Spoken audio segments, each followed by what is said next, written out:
वोटों की खेती करना किसे कहते हैं? अगर इसे समझना है तो आपको पश्चिम बंगाल की राजनीति को समझना होगा। ममता बनर्जी की तुष्टीकरण की राजनीति को समझना होगा। वोट बैंक की पॉलिटिक्स के लिए ममता बनर्जी ने ओबीसी आरक्षण के साथ न सिर्फ खिलवाड़ किया बल्कि असंवैधानिक तरीके से अपनी तुष्टीकरण की राजनीति को पोषित करने के लिए आरक्षण की रेवड़ियां भी बांटी। दरअसल कलकत्ता हाईकोर्ट ने पश्चिम बंगाल में 2010 के बाद जारी सभी ओबीसी सर्टिफिकेट रद्द करने के आदेश दिए हैं। कोर्ट का मानना है कि ममता सरकार ने 2011 से किसी नियम का पालन किए बगैर ओबीसी सर्टिफिकेट जारी कर दिए।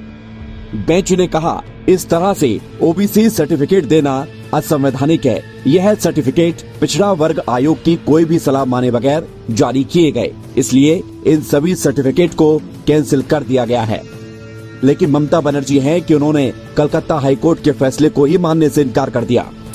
ममता बनर्जी के राज में 2011 के बाद 71 जातियों को ओबीसी में जोड़ा गया था, जिसमें से 65 जातियां मुस्लिम और मात्र 6 जातियां ही हिंदू समुदाय से थीं। इस तरह पश्चिम बंगाल में ओबीसी में शामिल 179 जातियों में से 118 जाति मुस्लिम समुदाय की है।